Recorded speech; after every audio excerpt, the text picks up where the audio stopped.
News Tamil நேயர்களுக்கு வணக்கம். இன்னைக்கு நம்ம கூட அதிமுகவுடைய மூத்த நிர்வாகி, அதே மாதிரி அதிமுகவுடைய அமைப்பு செயலாளரும் முன்னாள் அமைச்சருமான திரு செம்மலை இணைஞ்சிருக்கிறாரு. அவர்கிட்ட பேசலாம். சார் வணக்கம். வணக்கம்.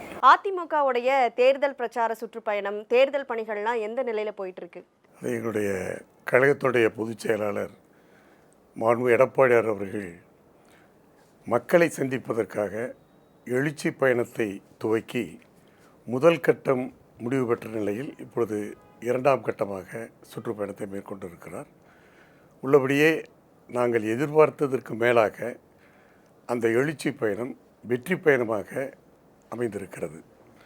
கடந்த காலத்தை பற்றியும் பேசுகிறார், நிகழ்காலத்தை பற்றியும் பேசுகிறார், வருங்காலத்தை பற்றியும் பேசுகிறார்.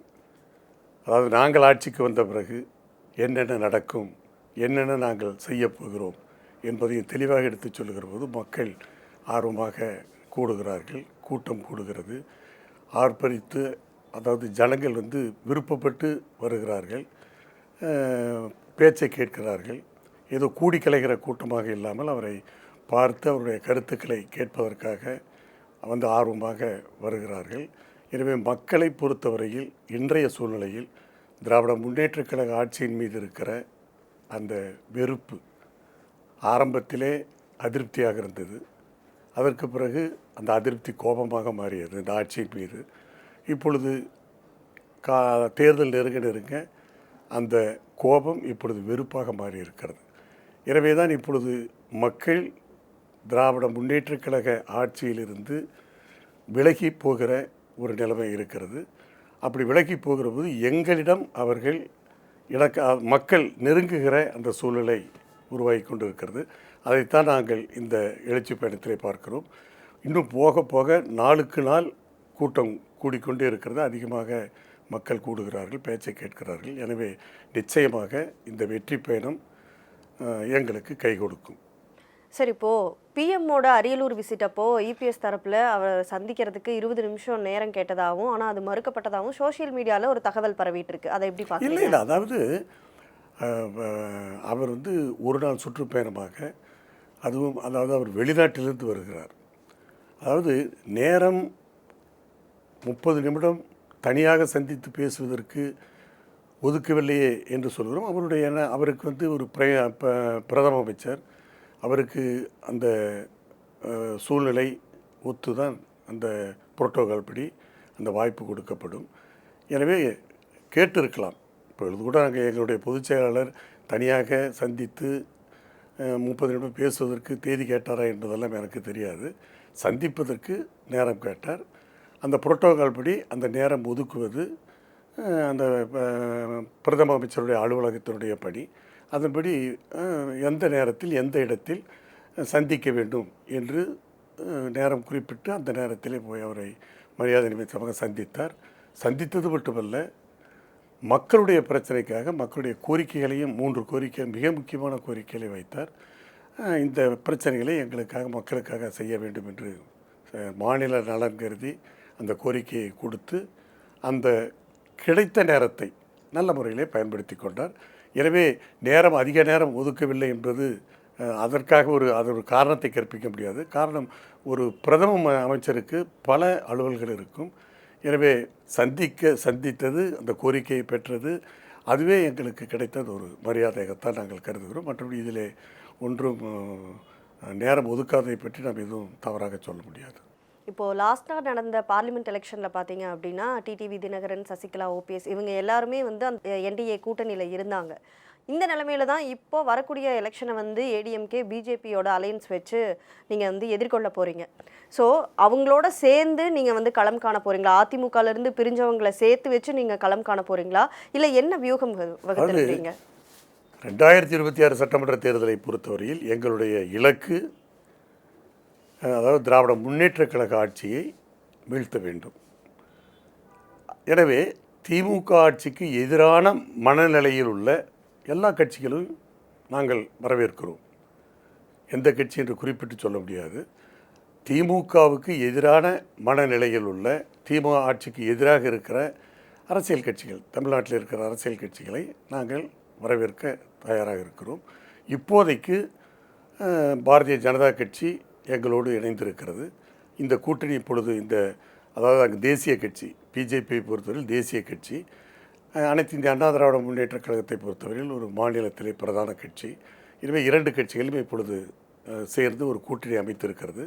எனவே நான் ஏற்கனவே சொன்னதைப் போல திமுக ஆட்சிக்கு எதிராக இருக்கிற மற்ற அரசியல் கட்சிகள் எங்களோடு சேர்வதற்கு எந்த தடையும் இருக்காது. அது யாரை சேர்ப்பது, எந்தெந்த கட்சிகள் சேரும் என்பது இப்போது யூகிக்க முடியாது. காரணம் இன்னும் ஒரு 10 மாத காலம் 8 மாத காலத்திற்கு மேலாக இருக்கிறது. எனவே அந்த எந்தெந்த கட்சிகளை, அதாவது எங்களுக்கு இணக்கமாக, எங்களுக்கு ஒத்து வருகிற, எங்களுக்கு பிரச்சனை இல்லாமல் இருக்கிற, காரணம் மாண்புமிகு உள்துறை அமைச்சர் அமித்ஷா அவர்களே சொல்லிவிட்டு சென்று விட்டார். இந்த கூட்டணிக்கு அனைத்து இந்திய அண்ணா திராவிட முன்னேற்றக் கழகம் தான் தலைமை. பொதுச்செயலர் எடப்பாடியார் அவர்கள்தான் இந்த கூட்டணியினுடைய தலைவர் என்று தெளிவாக. ஆனால் முதலமைச்சர் வேட்பாளர் யாராக இருப்பாங்க அப்படின்னு கேட்கும்போது அதிமுகவை சேர்ந்த ஒருவர் தான் முதலமைச்சர் வேட்பாளராக இருப்பாருன்னு சொன்னாரே தவிர, இப்போ வந்து நீங்கள் சொல்கிறீங்கல்ல அதிமுகவுடைய பொதுச் செயலாளர் கூட்டணிக்கு தலைமை வகிப்பார் அப்படின்னு, அந்த மாதிரி அவர் முதலமைச்சர் வேட்பாளர் இபிஎஸ் தான் அப்படின்னு அவர் ஸ்ட்ராங்காக சொல்லலையே. அது ஏன்? மாண்பு உள்துறை அமைச்சர் சொன்னதிலிருந்தே என்ன புரிகிறது என்று சொன்னால், அனைத்து இந்திய அண்ணா திராவிட முன்னேற்றக் கழகம்தான் இந்த சட்டமன்ற தேர்தலுக்கு பிறகு ஆட்சி அமைக்கப் போகிறது என்பதை அவர் சொன்னதிலிருந்து நாம் புரிந்து கொள்ளலாம். ஆனால் நீங்கள் சொல்வதைப் போல முதலமைச்சர் வேட்பாளரை ஏன் அவர் சொல்லாமல் அனைத்து இந்திய அண்ணா திராவிட முன்னேற்றக் கழகத்தில் இருந்து ஒருவர் என்று சொல்வார் என்று சொன்னால், எங்களுடைய வேலை அது. அதாவது எங்களுடைய இயக்கத்தில், எங்களுடைய கட்சியில், எங்களுடைய ஆட்சிக்கு யாரை முதலமைச்சராக தேர்ந்தெடுப்பது எங்களுடைய கட்சியினுடைய கடமை, வேலை. எனவே தேர்தலிலே நாங்கள் அதிக பெரும்பான்மை இடங்களை பெறுகிற போது, அனைத்து இந்திய அண்ணா திராவிட முன்னேற்றக் கழகம் ஆட்சி அமைக்கிற போது எங்களுடைய பொதுச் செயலாளர் தான் முதலமைச்சராக போகிறார்.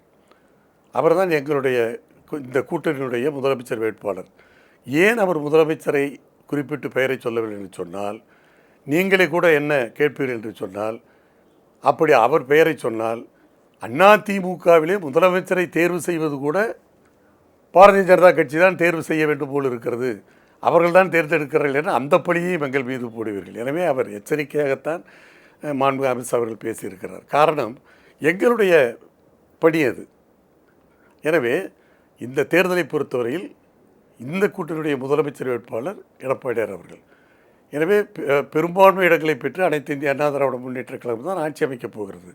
எனவே எங்களுடைய எடப்பாடியார் தான் முதலமைச்சர். அது நாங்கள் தேர்ந்தெடுக்க வேண்டும். எங்களால் அது அந்த பெயர் எங்கள் கட்சியிலிருந்து அந்த முடிவு எடுக்கப்படுவது தான் முறை என்கிற அந்த கருத்தில் தான் அமித்ஷா அவர்கள் பெயரை சொல்லாமல் அனைத்து இந்திய அண்ணா திராவிட முன்னேற்றக் கழகம் ஆட்சி அமைக்கும், அதில் அந்த கட்சியினுடைய ஒருவர் முதலமைச்சராக இருப்பார் என்று சொல்லியிருக்கிறார். அது நியாயமாகத்தான் சொல்லியிருக்கிறார். காரணம், அவர் எங்களுடைய முதலமைச்சரை தேர்ந்தெடுப்பதாக சொன்னால் அவர் எங்கள் இயக்கத்தை அவர்கள் கட்டுப்பாட்டில் வைத்திருப்பதாக ஒரு தவறான எண்ணம் ஊடகங்களிலும் பத்திரிகையிலும் வந்துவிடும். எனவே அவர் சொன்னது சரியான முடிவு, சரியான கருத்து, எச்சரிக்கையாகத்தான் அவர் சொல்லியிருக்கிறார். இப்போ நீங்கள் சொன்னப்போ தனிப்பெரும்பான்மையோட அதிமுக ஆட்சி அமைக்கும் அப்படிங்கிறத நிச்சயமாக நீங்கள் சொல்கிறீங்க. இப்போ என்னன்னா, அதிமுக பாஜக கூட்டணி அமைஞ்சதுலேருந்தே பார்த்தீங்கன்னா அமித்ஷாவே 2-3 தடவை பாஜக வந்து கூட்டணியில் ஆட்சி பொறுப்பை ஏற்கும், கூட்டணி ஆட்சி பொறுப்பை ஏற்கும் அப்படிங்கிற கருத்தை தொடர்ந்து முன் வச்சுட்டே வராரு. அதுவே வந்து இபிஎஸ் சொல்லும்போது இல்லை, அதை நாங்கள் தான் டிசைட் பண்ணுவோம், நாங்கள் வந்து தனிப்பெரும்பான்மை பெற்று நாங்கள் ஆட்சி அமைப்போம் அப்படிங்கிற ஒரு சொல்லாடல் அவர் சொல்லிட்டே இருக்கார். அப்படி இருக்கும்போது அதிமுக பாஜக கூட்டணியிலேயே இந்த மாதிரி விஷயத்துல கூட்டணி ஆட்சியில வந்து ஒரு முரண் இருக்கோ அப்படிங்கிற ஒரு கருத்து எழுது. நிச்சயமாக முரண்பாட்டுக்கு இடமே இல்லை. தொடர்ந்து அது ஒரு சலசலப்பு. இது நான் ஏற்கனவே சொன்னது போல தமிழகத்தை பொறுத்தவரையில் அனைத்து இந்திய அண்ணா திராவிட முன்னேற்றக் கழகம் ஒரு பிரதான கட்சி. அதிக இடங்களில் போட்டி போடுவதும் நாங்கள் தான். தேர்தலில் வெற்றி பெற்ற பிறகு அதிக இடங்களை கைப்பற்றுவதும் நாங்கள் தான். எனவே ஆட்சி அமைக்கப் போவதும் நாங்கள் தான். எனவே அந்த அர்த்தத்தில் தான் எங்களுடைய பொதுச் செயலாளர் தனித்து ஆட்சி அமைக்கும் என்று சொல்லுகிறார். காரணம், தமிழ்நாட்டை பொறுத்தவரையில் உங்களுக்கு தெரியாதல்ல, சுதந்திரம் அடைந்ததற்கு பிறகு நீங்கள் எடுத்துக்கொண்டால் அனைத்து தேர்தல்களிலும் பெரும்பான்மை இடங்களை பெற்றாலும் சரி பெறாவிட்டாலும் சரி தனித்தாட்சி தான் இதுவரை நடந்திருக்கிறது. தமிழக வாக்காளர்களும் அப்படித்தான் வாய்ப்பு கொடுக்கிறார்கள். கூட்டணி ஆட்சியை அவர்கள் விரும்புவதில்லை. எனவே தான் அந்த தேர்தலை நீங்கள் தேர்தல் முடிவுகளை பார்க்கிற போது ஒரு உதாரணத்தை சொல்கிறேன். 1967 அண்ணா அவர்கள் காங்கிரஸை வீழ்த்துவதற்கு மிகப்பெரிய கூட்டணி அமைத்தார். கூட்டணி வெற்றி பெற்றது. ஆனால் அமைத்தது அண்ணா ஆட்சிதான். அது கூட்டணி கட்சிகள் இடம்பெறவில்லை. அதே போல் 1980 அந்த கூட்டணி ஆட்சி அமைக்க வேண்டும் என்ற நோக்கத்தோடு தான் திராவிட முன்னேற்றக் கழகமும் காங்கிரஸும் 234 இடங்களில் சரிபாதி இடங்களை தங்களுக்குள் பிரித்து கொண்டு தேர்தலில் போட்டியிட்டார்கள். அவருடைய நோக்கம் தேர்தலுக்கு பிறகு கூட்டணி ஆட்சி அமைக்கலாம் என்று தான். ஆனால் தமிழக மக்கள் என்ன செய்தார்கள்? கூட்டணி ஆட்சியை விரும்பாமல், அவர்கள் எண்ணத்தை நிறைவேற்றாமல், புரட்சித் தலைவர் எம்ஜிஆருக்கு அறுதி பெரும்பான்மை வெற்றியை கொடுத்து அன்றைக்கு புரட்சித் தலைவர் எம்ஜிஆர் தான் தனித்த ஆட்சி அமைத்தார். எனவே இது வரலாறு.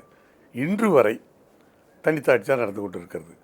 இன்னும் சொல்லப்போனால் கலைஞர் கருணாநிதி அவர்கள் அவர் ஆட்சி அமைக்கிற போது மைனாரிட்டி ஆட்சி தான் அமைத்தார். காங்கிரஸ் பங்கு கேட்டது, ஆனால் அவர் கொடுக்க மறுத்து விட்டார். காங்கிரஸ் ஆதரவோடு, பாட்டாளி மக்கள் கட்சி ஆதரவோடு தனித்து தான் ஆட்சியை அமைத்தார். அந்த 5 ஆண்டு காலமும் அவர் தனித்த ஆட்சி தான் நடத்தினார், மைனாரிட்டி இடங்களை வைத்துக்கொண்டு. எனவே இது தமிழக மக்கள் தமிழ்நாட்டை பொறுத்தவரையில் தனித்த ஆட்சி தான் நடக்கும்.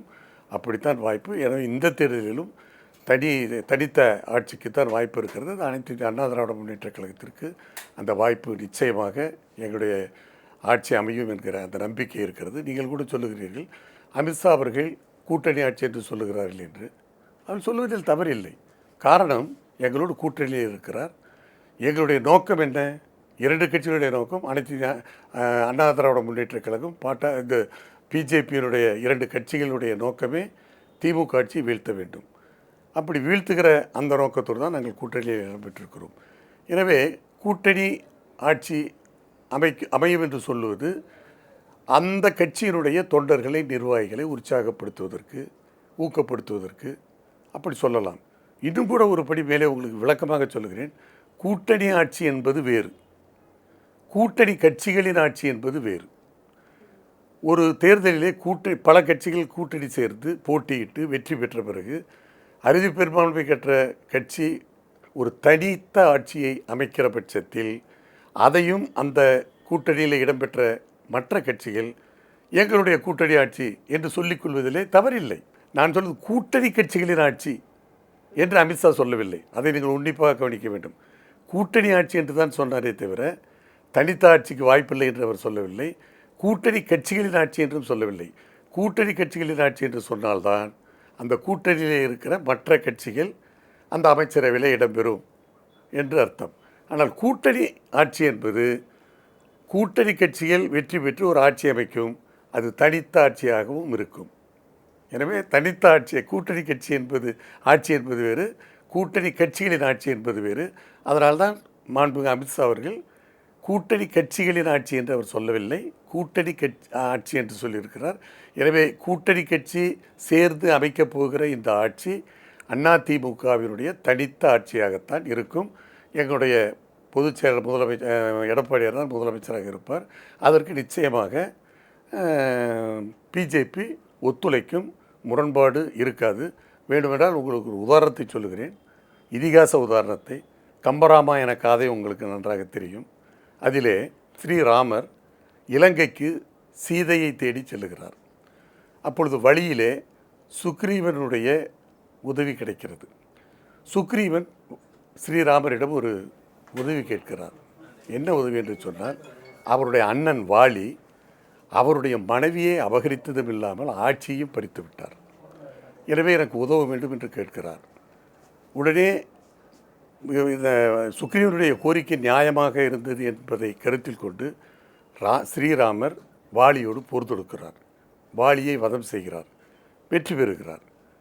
அன்றைக்கு ஸ்ரீராமர் நினைத்திருந்தால் அந்த வாலி ஆண்ட அந்த தேசத்தை தனதாக்கி கொண்டிருக்கலாம். ஆனால் அப்படி ஸ்ரீராமர் செய்யவில்லை. வெற்றி பெற்ற பிறகு அந்த ஆட்சியை சுக்ரீவன் கையில் தான் ஒப்படைத்தார்.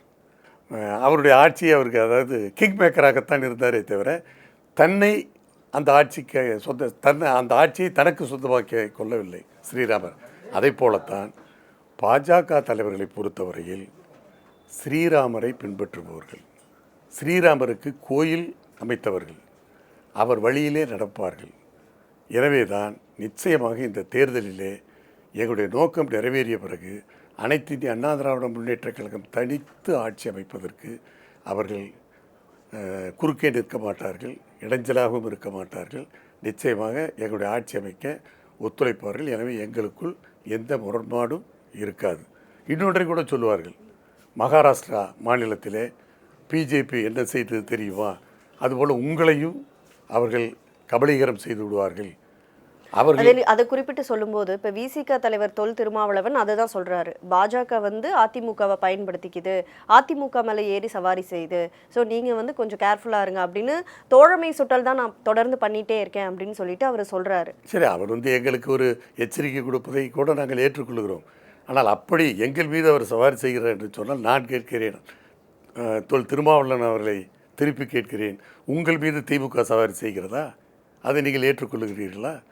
அதாவது எங்களை கபலீகரம் செய்து விடுவார்கள் என்று சொல்லுகிற போது, அதாவது பிஜேபி எங்களையும் பிரித்து விட வேண்டும், அந்த பிரித்தாளும் சூழ்ச்சியிலே, அதாவது எஜமானர் விசுவாசத்தோடு திமுகவினுடைய ஆலோசனையின்படி இந்த கூட்டணி கட்சி தலைவர்கள் எங்களை பிரித்தாளுவதற்காக அல்லது பிரிப்பதற்காக இப்படி சொல்லுகிறார்கள்.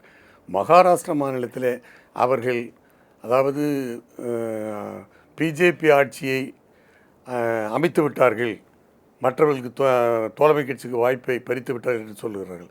அதாவது எதிர்க்கட்சிகள் மகாராஷ்டிராவை உதாரணமாக காட்டுகிற போது நான் பீகாரை உதாரணமாக காட்டலாம்.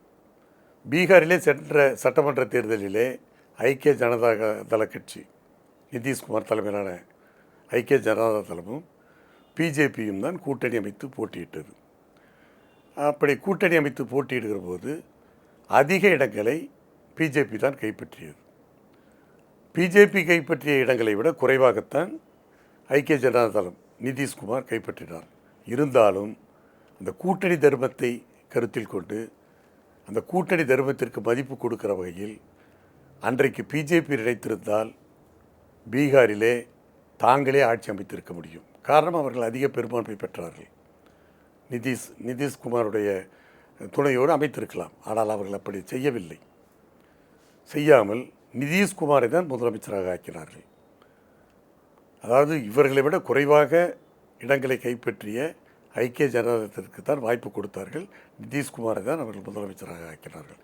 எனவே இவர்கள் வேண்டுமென்றே பிஜேபி மீது ஒரு பழி போட்டு உங்களை கபலீகரம் செய்து விடுவார்கள் என்பதெல்லாம் அது வந்து இவருடைய எண்ணமாக இருக்கலாம். ஆனால் நிச்சயமாக பிஜேபியை பொறுத்தவரையில் அப்படி செய்ய மாட்டார்கள். கொடுத்த வாக்குறுதிகளை நிச்சயமாக காப்பாற்றுவார்கள். அதனால்தான் அந்த ஸ்ரீராமருடைய உதாரணத்தை சொன்னேன். ஸ்ரீராமருக்கு கோவில் கட்டியவர்கள் பிஜேபி கட்சியினர். அதே போல் ஸ்ரீராமரை பின்பற்றுபவர்கள், ஸ்ரீராமரை வழிபடுபவர்கள். எனவே ஸ்ரீராமரை பின்பற்றுபவர்கள் எப்படி ஸ்ரீராமர் வாலியை வதம் செய்து சுக்ரீவனுக்கு அந்த நாட்டை கொடுத்து அவருக்கு முடிசூட்டினாரோ, அதை போல் இந்த 2026 தேர்தலை பொறுத்தவரையில் இங்கு நாங்கள் இணைந்து கூட்டணி அமைத்து போட்டியிட்டு ஆளுகிற திமுக ஆட்சியை வீழ்த்திவிட்ட பிறகு அறுதி பெரும்பான்மை அனைத்து இந்திய அண்ணா திராவிட முன்னேற்றக் கழகம் நிச்சயமாக பெறுகிற அந்த சூழ்நிலையிலே தனித்த ஆட்சி அனைத்து இந்திய அண்ணா திராவிட முன்னேற்றக் கழகம் அமைப்பதற்கு நிச்சயமாக எங்களோடு கூட்டணியிலே அங்க வைக்கிற பிஜேபி எங்களுக்கு குறுக்கே நிற்க மாட்டார்கள். எப்பொழுதுமே அனைத்து இந்திய அண்ணா திராவிட முன்னேற்றக் கழகம்தான் முன்னேறாக இருக்கும். மற்றவர்கள் எல்லாம், மற்ற கூட்டணி கட்சிகள்லாம் பின்னேறாகத்தான் செல்லுவார்கள். இதில் யாரும் குறுக்கு சால் ஓட்ட முடியாது. எனவே முன்னேர் தான், பின்னேர் தான். எனவே அந்த நிச்சயமாக அந்த மாதிரி முரண்பாடோ அல்லது எங்களுக்குள் குழப்பமோ எதுவும் இருக்காது. என்னுடைய அனைத்து இந்திய அண்ணா திராவிட முன்னேற்றக் கழக ஆட்சி அமைவது உறுதி. எடப்பாடி அவர்கள் முதலமைச்சராவதும் உறுதி. அதற்கு எந்த வகையிலும் பிஜேபி குறுக்கீடு செய்யாது, எங்களுக்கு இடைஞ்சலாக இருக்க மாட்டார்கள். எங்களோடு ஒத்துழைத்து எங்களுடைய ஆட்சிக்கு முழு ஆதரவு கொடுப்பார்கள். இதில் எங்களுக்கு இப்பொழுது பிஜேபியோட கூட்டணி அமைப்பதில் எங்களுக்கு என்ன ஒரு இரட்டை லாபம் என்று சொன்னால், எங்களுடைய அனைத்து இந்திய அண்ணா திராவிட முன்னேற்றக் கழகம் தனித்து ஆட்சி அமைப்பதற்கும் அவர்கள் எங்களுக்கு துணை புரிவார்கள். இன்னொன்று, அப்படி ஆட்சிக்கு வந்த பிறகு அவர்கள் மத்தியிலே ஆட்சியிலே இருக்கிற காரணத்தினாலே எங்களுக்கு கேட்கிற திட்டங்களை, கேட்கிற நிதிகளை இப்பொழுது இருக்கிற நிலைமையிலே, அதாவது நிதிக்காகவோ திட்டங்களுக்காக இவர்கள் குறை சொல்லி கொண்டு இருக்கிறார்களே திமுக ஆட்சியினர், அது போன்ற நிலைமை இல்லாமல் அனைத்து இந்திய அண்ணா திராவிட முன்னேற்றக் கழகம் கேட்கிற நிதியை, கேட்கிற திட்டங்களுக்கு அனுமதி போன்றவற்றை கொடுப்பதற்கு அவர்கள் எங்களுக்கு முழு ஒத்துழைப்பு கொடுப்பார்கள். எனவே அப்பொழுது தமிழ்நாடு இன்னும் மேலும் மேலும் வளர்ச்சி பெறுவதற்கு வாய்ப்பாக இருக்கும். எனவே அப்படி எங்களுக்கு அந்த இரட்டை லாபம் எங்களுக்கு இருக்கும். இப்போது கூட்டணியில் இருக்கக்கூடிய கட்சிகள் அப்படின்னு இல்லாமல் தமிழ்நாட்டில் இருக்கக்கூடிய கட்சிகள் இப்போது ரீசெண்டாக என்ன சொல்லிட்டு இருக்காங்கன்னா, ஆட்சியிலும் பங்கு அதிகாரத்திலும் பங்கு அப்படிங்கிற முழக்கம் வந்து ஓங்கி ஒலிக்க தொடங்கியிருக்கு. ஸோ இந்த விஷயம் வந்து அதிமுக கூட்டணிக்கு வந்து குந்தகத்தை ஏற்படுத்தும் அப்படின்னு பார்க்குறீங்களா? எங்களை மட்டும் சொல்லுகிறீர்கள், திமுகவில் அந்த கோரிக்கை இருந்து கொடுத்தாரு. திமுகவிலையும் இருக்கதா? இல்லை, அதாவது விசிக தலைவர் திருமாவளவனும் அந்த எண்ணத்தில் தான் இருக்கிறார். ஏன் காங்கிரஸ் கட்சி அவனுடைய செல்வப்பிரத தலைவர் செல்வப்பிரதை என்ன சொல்லுகிறார்? அதிக இடங்கள் மட்டுமல்ல, ஆட்சியிலும் எங்களுக்கு பங்கு வேண்டும், அதிகாரத்திலும் எங்களுக்கு பங்கு வேண்டும். இன்றைக்கு கம்யூனிஸ்ட் கட்சி ஒன்று தான் எங்களுக்கு ஆட்சியிலே பங்கு வேண்டாம் என்று சொல்லுகிறார்கள். அவர்களும் என்ன சொல்லுகிறார் என்று சொன்னால், ஏன் பங்கு பெற மாட்டோம் என்று சொன்னால், திமுக ஆட்சி ஒரு கேபிட்டலிஸ்ட் ஆட்சி, அதனால் நாங்கள் பங்கு பெற மாட்டோம், அந்த அர்த்தத்தில் தான் சொல்லுகிறார்கள். அங்கும் அந்த கோரிக்கை இருக்கிறது, இங்கும் அந்த கோரிக்கை இருக்கிறது. அதான் நான் ஏற்கனவே சொன்னதை போல கூட்டணி கட்சிகளுடைய தலைவர்கள் அப்படிப்பட்ட ஒரு எண்ணத்தை வெளிப்படுத்துகிற போது அந்த கட்சியினரை, அந்த நிர்வாகிகளை உற்சாகப்படுத்துவதற்கு, இன்னும் தேர்தலிலே கூடுதல் வெற்றி பெறுவதற்கான, அவர்களை இயக்குவதற்காக அப்படி சொல்லலாம். அதில் ஒன்றும் தவறில்லை. ஒரே ஒரு உதாரணத்தை சொல்லுகிறேன். அதாவது மணப்பெண் என்பவர் மணமேடையிலே எத்தனை பேர் வீற்றிருப்பார்கள்? ஒருத்தவங்க தான். மணமேடையிலே வீற்றிருக்க வேண்டிய மணப்பெண் ஒருவர் தான். ஆனால் அந்த மணப்பெண்ணுக்கு தோழிகள் நிறைய இருப்பார்கள். ஆனால் அந்த மணப்பெண்ணுடைய தோழியோ அல்லது தோழிகளோ தங்களை தாங்களே மணப்பெண் என்று பாவித்து கொள்ளக்கூடாது. எனவே மணப்பெண் தான். எனவே மணப்பெண்ணுடைய தோழிகள் அல்லது மணப்பெண்ணுடைய தோழி தானும் மணப்பெண்ணாக வேண்டும் என்று ஆசைப்படக்கூடாது.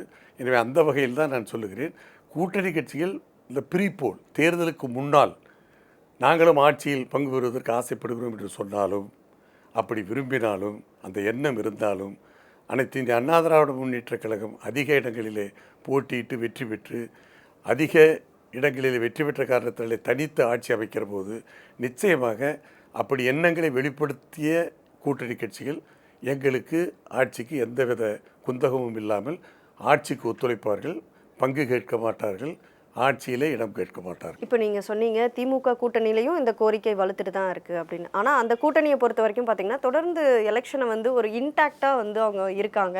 பட் அதிமுகவை பொறுத்த வரைக்கும் லாஸ்ட் பார்லிமெண்ட் எலெக்ஷன் எடுத்துக்கிட்டால் அப்போவே இபிஎஸ் சொன்னார், ஒரு வலுவான கூட்டணியை வந்து அதிமுக தலைமையில் அமைக்கப்படும் அப்படின்னு சொன்னார். பட் அது சாத்தியப்படலை. அதே இந்த அசம்பிளி எலெக்ஷனுக்கும் அதே தான் அவர் சொல்லிட்டு இருக்காரு, அதிமுக தலைமையில் வலுவான கூட்டணி அமைக்கப்படும் அப்படின்னு சொல்லிட்டு. அது மட்டும் இல்லாமல் கம்யூனிஸ்ட் கட்சிகளுக்கும் அழைப்பு விடுத்திருந்தார், ரத்தின கம்பளம் போட்டு நாங்கள் உங்களை வரவேற்போம், நீங்கள் அங்கே வந்து 2 சீட்டுக்கும் 3 சீட்டுக்கும் கெஞ்சிட்டு இருக்க வேண்டாம் அப்படிங்கிற டோனில் அவர் பேசியிருந்தார். அப்படி இருக்கும்போது எப்படி வந்து அதிமுக வந்து கூட்டணியை எப்படி வலுவாக அமைக்க போகுது? அவர் வந்து தொண்டர்களுடைய ஒரு திருப்திக்காக, அவங்கள சமாதானப்படுத்துறதுக்காக அவர் அப்படி சொல்கிறாரா, இல்லை என்ன வியூகம் வச்சிருக்காரு? அப்படி அல்ல. அதாவது நான் ஏற்கனவே சொன்னதை போல திமுக ஆட்சிக்கு எதிராக உள்ளவர்கள் எங்களுடைய கூட்டணியிலே இடம்பெறலாம். அதை யாரை தேர்வு செய்வது என்பது எங்களுடைய பொதுச் செயலாளர் முடிவெடுப்பார். அதில் ஒரு மாறுபட்ட கருத்து கிடையாது.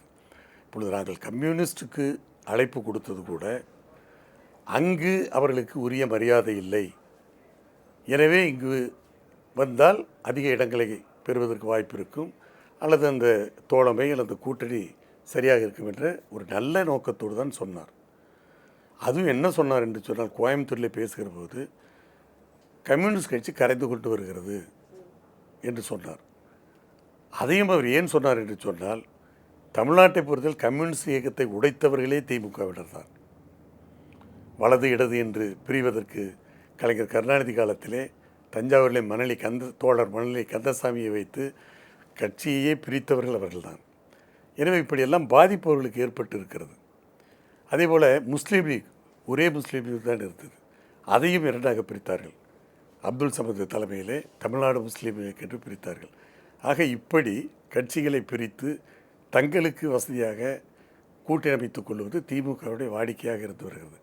அப்படியெல்லாம் அவர்களுக்கு பழியாகி விடாதீர்கள் என்று ஒரு நல்ல நோக்கத்தோடு தான் சொன்னார். அதை கூட அவர் தோழர் முத்தரசன் அவர்களும் சண்முகம் அவர்களும் ஏதோ அவர்களை அதாவது கொஞ்சம் அவர்களை தரம் தாழ்த்தி பேசுவதாக சொன்னார்கள். அப்படி அல்ல. இவருடைய பொதுச் செயலர் சொன்னது நன்றாக இருந்த கம்யூனிஸ்ட் கட்சி. இன்னும் சொல்லப்போனால் 1957 இந்தியாவிலேயே காங்கிரஸ் ஆட்சிக்கு எதிர்க்கட்சியாக கம்யூனிஸ்ட் இருந்தது நாடாளுமன்றத்தில். ஆனால் இன்றைக்கு நிலைமை என்ன? ஒரு 5-6 பேர் தான் இருக்கிறார்கள். அதே போல் புரட்சித் தலைவர் எம்ஜிஆர் காலமாகட்டும் அதுக்கு முன்பாகட்டும் இங்கு கம்யூனிஸ்ட் கட்சிக்கு சட்டமன்றத்திலே அதிக இடங்கள் பெற்று ஒரு எதிர்க்கட்சியாக இருந்தது. ஆனால் இன்றைக்கு இருக்கிற நிலைமை என்ன?